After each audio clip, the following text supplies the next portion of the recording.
Welcome back to CoffeeU, friends. So glad to be here with you today. As always, I'm Nathan Parvin, and we have with us co-hosting Brad Haynes. How you doing, Brad? Doing great. Glad to be behind the mic again. And we have two very special tea guests with us today. Some of the most special tea Yes, guests. some of the most special tea guests. And all the way in a different, they're 9 hours away from us now. Yeah. 8,000 They were plus 10 miles. hours, 8,000 miles, all the way from the United Arab Emirates in Dubai. We have Joshua Parvin and Rachel Parvin. Welcome guys. Hey, glad to be back. Glad to be back behind the mic. Sad to not be able to co-host, but glad to be a guest on the podcast.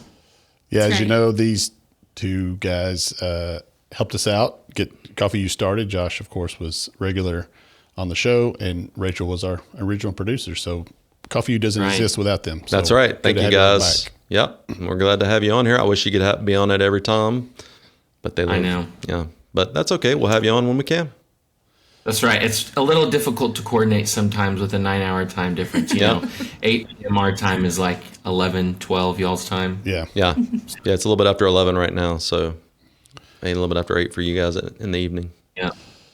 So why in the world are you in the United Arab Emirates? I mean, we talked about it a little bit before you guys left, but kind of talk about why you're there, what's the nature of Baba Java's business there, and inform our listeners. Absolutely. Some might say, why Dubai? Exactly. Yeah, why Dubai? Why Dubai? Yeah. Don't buy. Dubai. Dubai indeed. That was terrible. Maybe we should cut that out. But yes, we are in Dubai. We have Baba Java has expanded to the UAE, and we have actually just been able to celebrate as of February 22nd living in Dubai for a year. And that means that our has actually operated in Dubai for longer than a year because we opened up in late of 2023 when we were ending doing Baba Java CoffeeU things. So that's very exciting. But why Dubai? It's a very long reason for why. But just to give a little context for what we do, we sell specialty green coffee here in Dubai. So we are actually in a different part of the industry than we are back in the US. So we would be selling to ourselves, like what Baba Java Roaster and Café is in the US. And Rachel, you also are involved in the business. What are you doing there? Yeah, so I'm the director of marketing for our international side of marketing things. So I'm helping with our social media posts and branding for things over here, but mostly just helping the scoopers stay in line as well. And Yeah, that's a full-time Yeah. job right Yeah, there. more than full time. It is indeed. I mean, it's a lot. She is part-time, but she really has 3 jobs essentially in 20 hours a week. Being the director of marketing, being a mother to our son, and then also trying to help keep me organized is its own full-time job itself. Yeah. Which is really difficult, but it's fun. Yeah. So actually getting to Dubai is really just a dream realized for us because like we talked about, moving overseas is where the heart and the soul of Baba Java started because seeing the opportunity for coffee here in the Middle East specifically. So it's just been it's been a blast. It's been really fun getting to be here and really living out my dreams. You know, this is kind of what whenever people are asked like, what do you want to be when you grow up? Well, this has been what I've been working for a long time. Yeah. So I'm getting to do what I wanted to be when I grow up. yeah, and we're so grateful for the opportunity Baba Java's given us to just live out our dream. Absolutely. We like what's cool is Baba Java is caffeinating the world and bringing coffee to the world all over the Birmingham metro area, contiguous United States, and also the Middle East. Woohoo! So we were talking about why Dubai, and maybe go into what coffee culture is like there and why it was so strategic for us to sell green coffee in that area. Baba Java, we knew we wanted to take the business and expand it overseas eventually because that's where our dream started. It started in Muscat with Brad, knowing that there is a huge opportunity for coffee over here. Yeah. So as we've discussed before, we wanted to expand overseas, and as we started to do initial market research, Dubai just kept coming up as the easiest place for expats to start a business. It's the center of the coffee world over here. We just had a massive conference called World of Coffee, and is the biggest coffee conference in the region. So it's the center of that. And then there are 100 plus, maybe close to 150, 200 roasters just in Dubai, not including Abu Dhabi, which is about an hour away, Ras Al Khaimah and Al Ain, which are both about an hour away as well. Specialty coffee here in Dubai is huge. So when we knew we wanted to go overseas to Dubai or to the Middle East with coffee, Dubai was very clearly the front runner. And then Brad was doing some research for it, and we discovered the Dubai Multi-Commodity Center, which it has a coffee center in it. It's a warehouse that has basically anything we could possibly need. So just as it was continuing to line up just perfectly, that Dubai was the very clear first step. So, and then what we also wanted to do is we knew we wanted to do something in specialty coffee, but it's very saturated with roasters here. So we didn't want to do that not knowing the market super well. One thing that is pretty much always going to be needed is selling specialty green coffee, especially in a saturated market. So that's what we did. We said, let's take some of our farmers who are trying to get into this market. Papua New Guinea, our farmers in Papua New Guinea specifically, have been trying to get into the Dubai market. So we're representing them here. We buy their coffee, so we represent them. We have a reason and an actual platform to start building a business, and it just helps everyone out. So we get to represent our farmers that we've made relationships with over the past 6 years in Baba Java Coffee, and we get to start doing our business here. So we're starting with green coffee here in Dubai, and as opportunities arise, we're going to continue to look for what would be next for our expansion. But for now, it's been really good. What is it like living in Dubai? The first thing I would say is it is hot. It is hot for most days. Yeah, our winter months are maybe like 3, if we're lucky, 4 months or so where we actually get cooler weather. And winter, is not really winter, not like what we experience in the States. Yeah. It's really just a mild summer. It is. It's really nice here during the winter. It's like 60s, 70 degrees, 80 on when you're getting into the warmer parts of the winter, which many people call preheat season. Yeah. Which is where we are right now. Yeah, we're in for sure right now. But it's really hot, and it's an incredibly international city. Yeah. Dubai is a city made of 98% expatriates, and that means that 98% of the population of the city and the emirate are not local. They're not from the Emirates. They're not from Dubai. So it is just a city packed full of immigrants, a city packed full of different people, and the world is here. So it's really unique. On a daily basis, we get to interact with Indians, Pakistanis, Australians, lots of people from Kenya and South Africa even, and then even Europeans and Colombians as well, from all over the world. It's really cool. So that's kind of what the coffee culture is like here too. It's just different. It's different than Europe. It's different than the US, but it's really fun.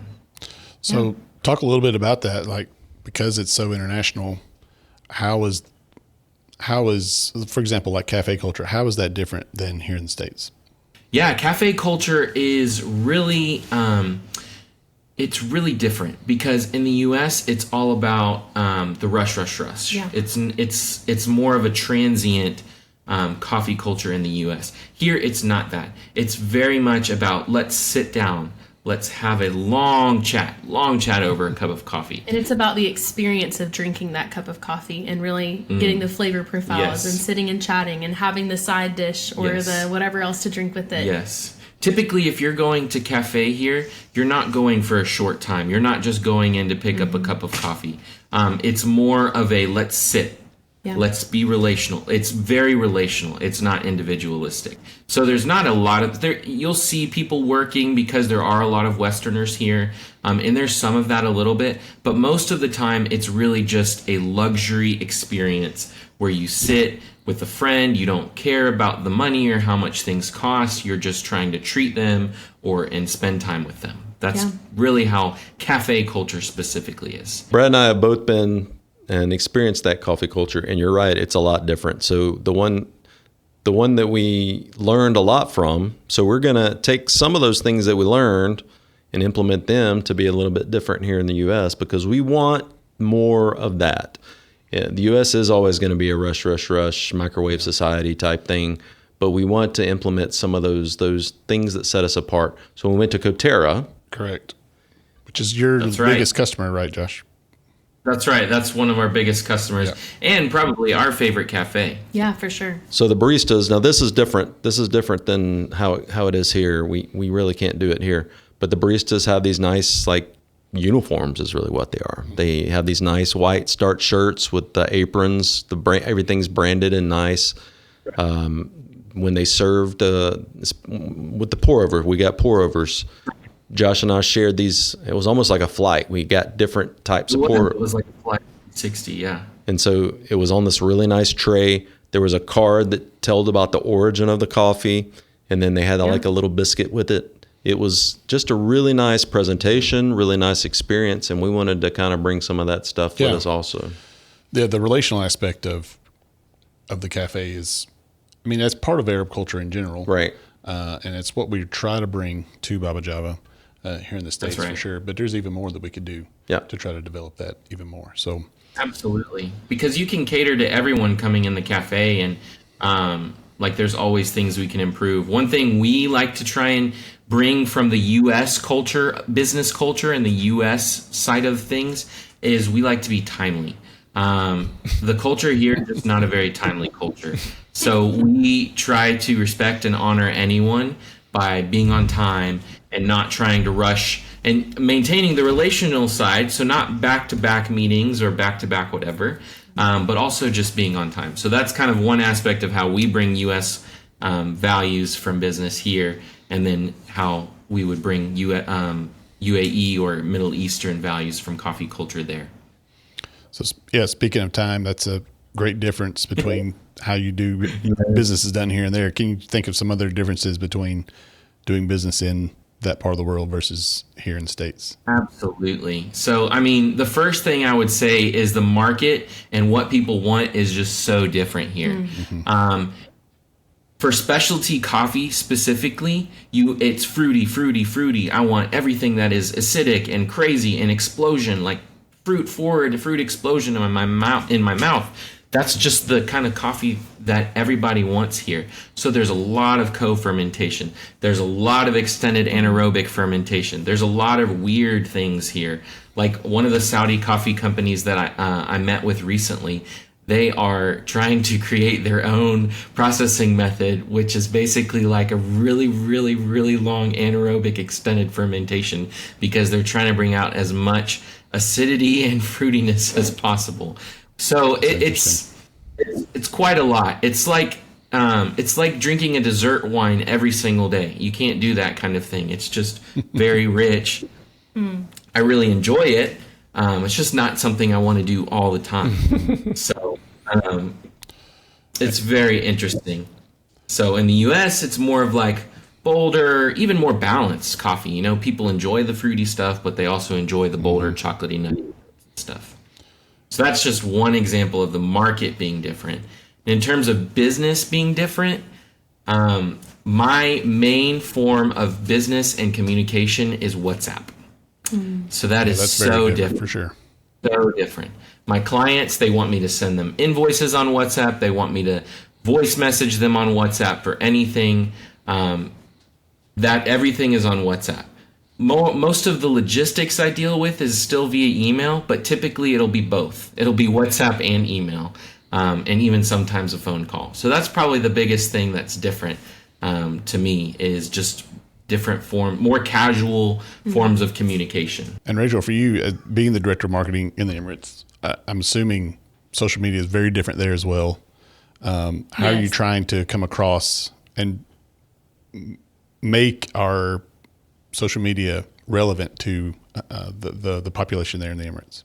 Yeah, so it's definitely a different market because we went from, I went from taking pictures inside of Café and wanting people to drink more coffee inside of it to now we're selling green coffee. So completely different business. Our market is business to business. And so from a social media standpoint, I had to get a little bit creative because not everybody that we're trying to serve on social media is necessarily the owner of the cafes, even though that's our direct client. Whereas in the States, anybody we were wanting to serve on social media was any customer that came in our cafe.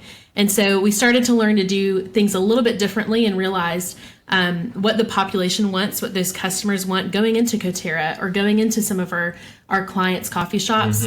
If they're seeing our product on social media or if they walked in there and drank a Papua New Guinea pour over from Coterra and really enjoyed it, then that hype and that attention is going to draw it back to the owners that we're working with. And so we went from kind of trying to figure out how do we reach owners on social media and going back to, well, no, it's really still about the consumer. It's still about the person going in and sitting down at the coffee shop, which is honestly where our heart is with cafes. We love the communal aspect of coffee, and so we get to continue to serve them in that way on social. I would also add that Rachel does a fantastic job of managing all of our social medias, especially because social media here is like your website. Yes. People don't care about your website as much here in the UAE. They care about your Instagram. Yeah, that's fair. Yeah. Yeah. So you have to be really good at Instagram, and Rachel does a fantastic job of keeping us relevant in that. It's just interesting, even being in a B2B business, you're still trying to market towards the end consumer, which is really interesting. Yeah. And so Rachel's gotten really creative with some of our posts and how we do things. And then also always tying in the heart of Baba Java, we want to know people's coffee stories. We want to know their experiences with coffee. So one thing that Randy, which is our director of marketing in the States, he had this fantastic initiative really for us to start doing coffee stories where we start to get to know people's heart behind coffee and why they started drinking it, what their experiences are with coffee. And so for us and our unique ability to interview people that are just culturally different than what you see in the States, we have a whole different mesh of people. I've gotten the opportunity to interview some really fun people about coffee and get their perspective from here on the eastern side of the world versus what we can get in the States, which has been really, really sweet.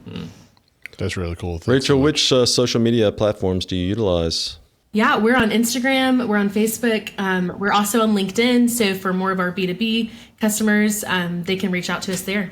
Yeah. LinkedIn is strangely a big thing here. Yeah. I for people in the networking and business world in the US, I know sometimes it can be their bread and butter. But here, it's also like a social media. Okay. People use it as posting and trying to connect with other people and businesses, and you have to have a really good LinkedIn, which is so strange to me. That is strange. All right. Well, thank you guys so much. We're going to have you back again for talk about World of Coffee that Josh mentioned. Nathan, anything else you want to add? No, we just appreciate you guys, all you're doing. You're working really hard, and thanks so much for all you do. And thanks for being with us. Thank you, Brad. Yeah. Great job as always. And thank you, Matt. Great job as always. We just appreciate all you guys. And thank you, listeners. Absolutely. Thank you, listeners, for tuning in to CoffeeU. And we look forward to hearing from you. And any comments or concerns? No, don't tell us your concerns. Comments, yes. We want all the feedback, though. A lot of feedback. Yeah, we want feedback, all constructive feedback. But we look forward to hearing from you and look forward to seeing you next time on CoffeeU. Welcome to today's coffee news segment, where unfortunately the price of coffee is still the biggest thing in the news. We talked about the C market last time and how it's fluctuating a lot. Thankfully, it's coming back down again.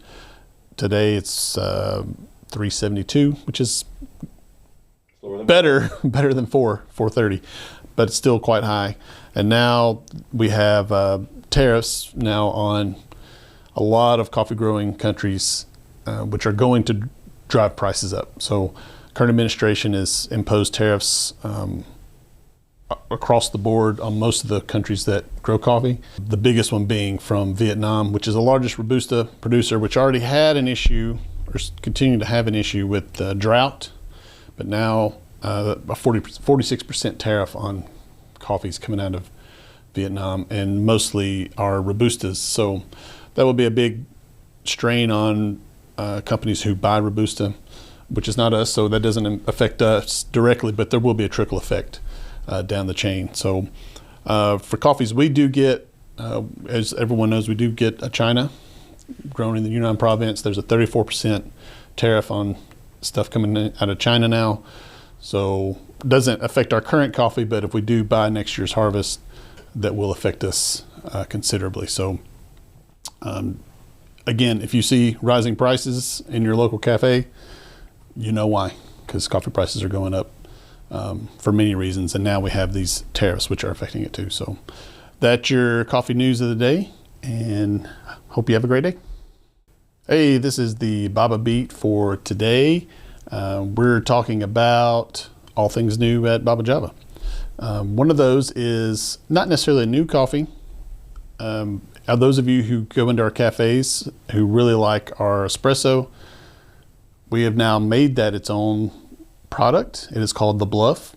It's the same coffees that are in the Ridge in Ethiopia and Brazil, and those are now roasted just a tad darker to help with flavor control and give that little darker flavor that a lot of people like in their espresso. We did not roast it dark. Don't be scared. It is a medium dark.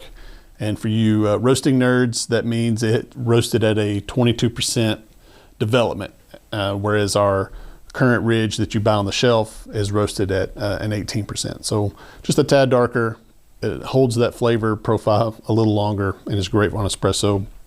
It's called the Bluff. You can find it online and in all of our stores. Also, by popular demand, we have kept the Winter Wonder Blend, and we just removed the word winter. It is just called the Wonder Blend because it is a wonderful blend, and people love it, and you can find it on our shelf. We'll have it all year long, and you can pick that up online or in store. Just go to babajavacoffee.com to pick that up. And to this month's origin of the month is our Honduras. It is a micro lot, and we love this coffee. Joey from Café Creole is the producer there, has been working with these farmers for a long time.